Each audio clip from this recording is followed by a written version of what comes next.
en Chile se habla mucho de los plazos y que más allá de este fallo inicial en contra de las aspiraciones chilenas, acá hubo un tema de plazos que le juega en contra a la selección chilena, que incluso si esta denuncia se hubiera hecho antes, por ejemplo, antes, cuando la SAD en una entrevista en Uruguay dijo, cuando fuimos a jugar a Quito, sí, a nosotros ya nos habían advertido. Le llegó el rumor, ¿no? Le llegó el rumor. Bueno, ¿por qué la selección chilena espera hasta que las eliminatorias estén consumadas, con un Chile eliminado, séptimo en esta tabla de ubicaciones? Muchísimo tiempo, ¿no? Claro, para recién empezar a actuar. Y es ahí, creo, Benja, que tiene que ir también la autocrítica por parte de la ANFP.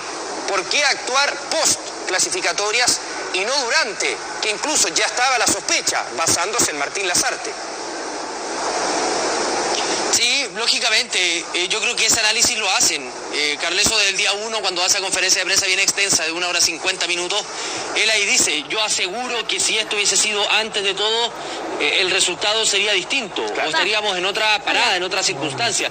Pero bueno, no fue, creo que hay que asumir ciertas cuotas de responsabilidades acá al interior de la ANFP, de la Federación Chilena, porque si esto, claro, podría haber tomado otro rumbo.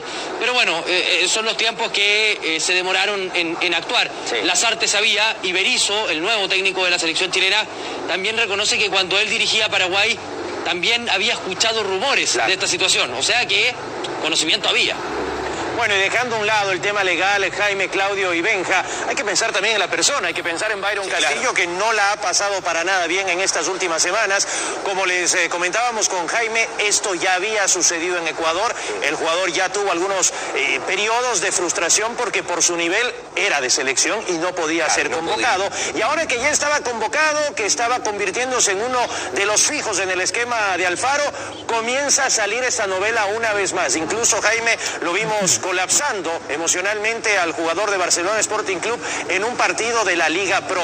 ¿Cómo se ha tomado el grupo? Porque además se encuentra Byron Castillo con la selección ecuatoriana de fútbol. ¿Cómo se ha tomado todo esto que ha sucedido y particularmente si has podido observar cómo se encuentra Byron Castillo? Con mucha tranquilidad y con la misma alegría que Byron tiene siempre, desde que lo vi llegar acá a Estados Unidos, a Nueva York, al inicio de la gira.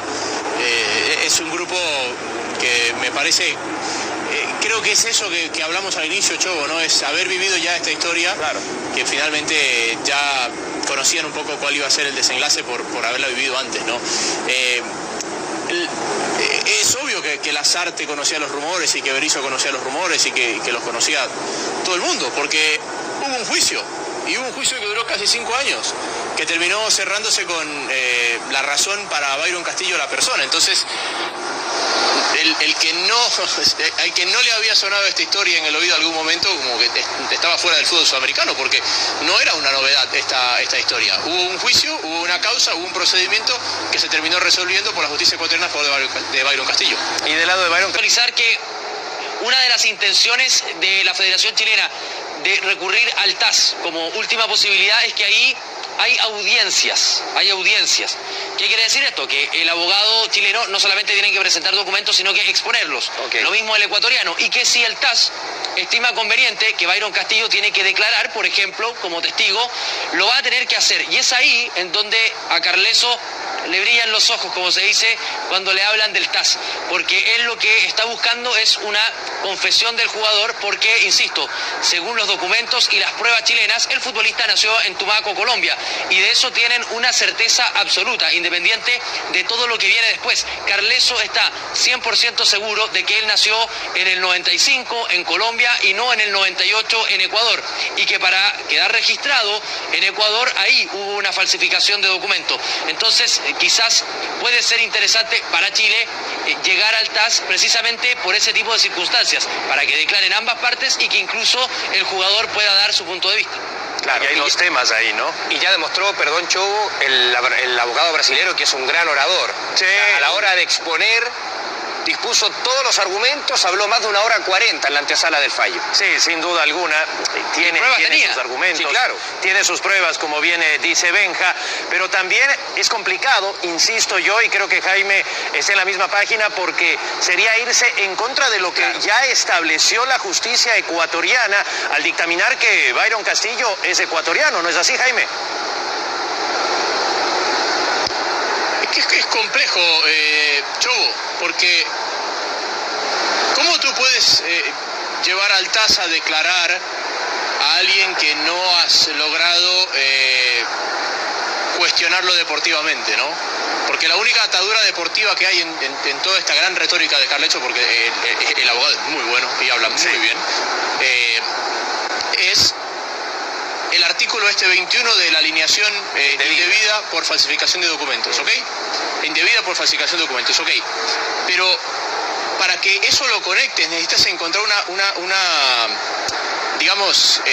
una culpabilidad de una institución deportiva para que esto pueda ser arbitrado bajo FIFA o bajo TAS. Una complicidad. Claro. No puedes llevar a la persona natural, claro, no puedes llevar a la persona natural Byron Castillo al TAS. Y ahí es donde aparece para mí la principal duda, ¿no?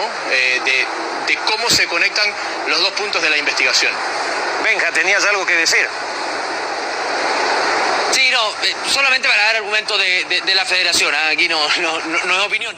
Ellos dicen y también se respaldan en una investigación interna que hubo en Ecuador hace un par de años, ustedes quizás tienen mucha más información que yo, que la hizo Jaime Jara, tengo entendido, un ex coronel de la policía ecuatoriana, y que en ese informe, en esa investigación, se determinó efectivamente que Byron Castillo nació en Tumaco, Colombia, según lo que expuso el propio Carleso. Entonces también ese es un argumento que ocupan acá para decir que la Federación Ecuatoriana sí estaba en conocimiento de que había una irregularidad, al menos. Eso es lo que señala.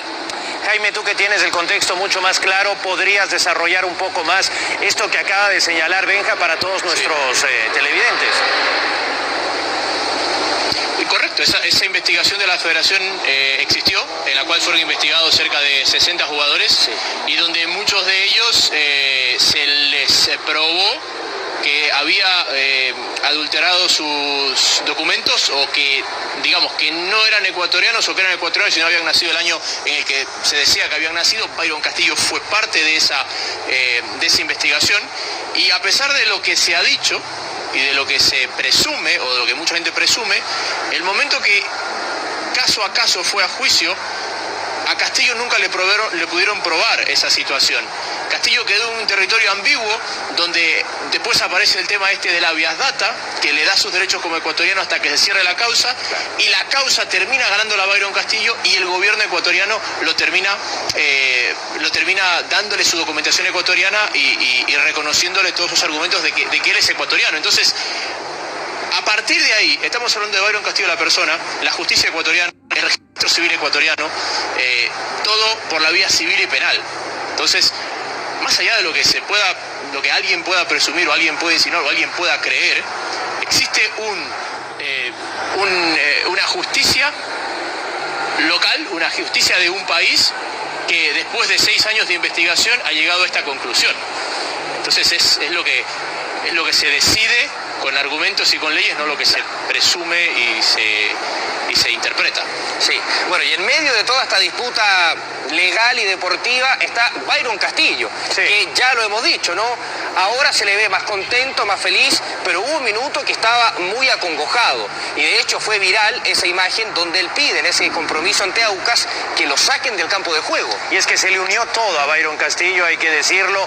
Comenzaba, ¿no?, a crecer la presión mediática por el caso que Chile había presentado ante la FIFA. A eso hay que sumarle que tenía otro tema judicial por pago de alimentos que le impidió salir del país con Barcelona Sporting Club. Sí, para disputar 2 partidos de la Sudamericana. Y particularmente en ese partido frente a Aucas cometió 2 errores que terminaron en 2 goles para el equipo rival en un partido clave en el cual Barcelona se estaba jugando la primera etapa. Fue arropado el jugador por su club y Jaime, ahora con la selección también fue arropado. Justamente allí en New Jersey veíamos cuando se unió a la concentración de la selección ecuatoriana de fútbol ese abrazo casi de padre que termina dándole Gustavo Alfaro al jugador.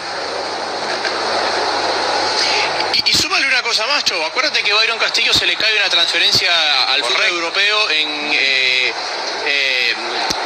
enero, cuando surge esta situación, y que en medio de aquel partido de Aucas ya se estaba acercando a una nueva posibilidad de jugar en el fútbol del exterior, y que también, me imagino, corrió peligro hasta algún punto, porque Cuenta la leyenda que Byron Castillo ya había firmado con el León y que León recién hoy lo hace oficial justamente porque ha salido este dictamen de FIFA. Entonces, imagínate todo lo que pasaba por la cabeza de Byron Castillo y como dijo Alfaro en conferencia de prensa, a nosotros lo único que nos preocupaba era cómo esté Byron. Y no lo dice, digamos, por dar una declaración bonita, lo dice con sinceridad, porque aquel abrazo me tocó presenciarlo. Nosotros salíamos de la conferencia de prensa, Byron había llegado al aeropuerto, al estadio, y cuando sale Alfaro se lo encuentra por primera vez. O sea, lo recibe así, se lo encuentra mano a mano, y es totalmente auténtico ese abrazo que le da Gustavo Alfaro a Byron Castillo. Sí. Bueno, escuchemos precisamente a Gustavo Alfaro, que de esta manera señalaba lo que él pensaba con respecto a la persona de Byron Castillo. Dije a los jugadores cuando llegué aquí, mi mayor objetivo era tener un diagnóstico de lo que teníamos, ya más o menos lo tenía claro, fundamentalmente lo que nos faltaba y de cuánto era lo que nos faltaba, que en definitiva tenemos que tratar de corregir.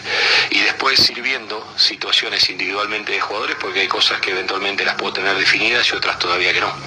Y en ese periodo de tratar de definir cosas, uno va viendo y va evaluando rendimientos, posturas, entrenamientos, cosas que ayuden a tratar de, a mí por lo menos, reducir el margen de error en el momento que tenga de tomar las decisiones de cuál va a ser la lista final. Bien, clarísimo también Gustavo Alfaro y muy confiado del fallo. Su preocupación estaba con su jugador, en cómo iba a reaccionar. Bien, a ver, Jaime Benja, ya para ir dando término a esta comunicación, ¿qué viene de ahora en más, Benja, para la NFP? Imagino esperar que lleguen los argumentos de la FIFA para comenzar con la segunda parte de este alegato, la apelación. Sí, apenas salió el fallo de la FIFA, la ANFP, el abogado brasileño Eduardo Carleso, ya le solicitó al ente rector del fútbol mundial los antecedentes, los argumentos para empezar a preparar la apelación. Va a depender de eso. Sí. Ya tomaron la decisión de seguir a todas las instancias hasta la última, pero obviamente se van a guiar y van a ir armando los fundamentos y las nuevas pruebas, si es que hay, en base a lo que desestimó el tribunal de la comisión disciplinaria de la FIFA en esta oportunidad. Bueno, y Jaime, la Federación Ecuatoriana de Fútbol queda tranquila luego del fallo de la FIFA. Centrándonos un poco en esa última pregunta, ya en el tema deportivo, mañana juega Ecuador. ¿Crees que haya posibilidades de verlo a Byron Castillo en cancha en ese último partido amistoso de la Tri? Lo confirmó Gustavo Alfaro en la conferencia de prensa. Dentro de las modificaciones y un poco lo que hemos hablado durante la semana, Chobo, nadie va a ser titular 3 partidos seguidos. Dijo que Castillo iba a jugar con algunos otros nombres, como el caso de Poroso, como el caso de Jordi Caicedo, pero bueno, Castillo, que es el nombre puntual por el que me preguntas, va a ser titular mañana frente a Cabo Verde a las 7:30 de la noche acá en los Estados Unidos. Como te lo digo siempre, Chobo, en esta gira, si la lluvia lo permite. Ah, sí, ha estado muy lluvioso por Estados Unidos. Muy cambiante el clima, ¿no es así, Jaime? Sí, el Ecuador tuvo que modificar, para quienes no lo saben, los horarios de entrenamiento. Tenía presupuestado entrenar las tardes, pero todas las tardes hemos tenido tormenta eléctrica y bueno, Ecuador ha entrenado las mañanas, pero el partido sigue siendo a las 7:30 de la noche y todos los días hemos tenido ese clima en esta época del año aquí en el sur de la Florida. Bueno, ya pudieron jugar con Nigeria, de todas maneras, con México y ahora viene Cabo Verde. Cabo Verde, digamos, claro, el más débil de estos 3 rivales de la gira norteamericana. Sí, bien. Bueno, señores, nos despedimos, gracias por su tiempo y evidentemente tengan clarísimo que ahora viene la segunda parte. Vamos a seguir en contacto de acuerdo a todo lo que suceda allá en Zurich, en Suiza.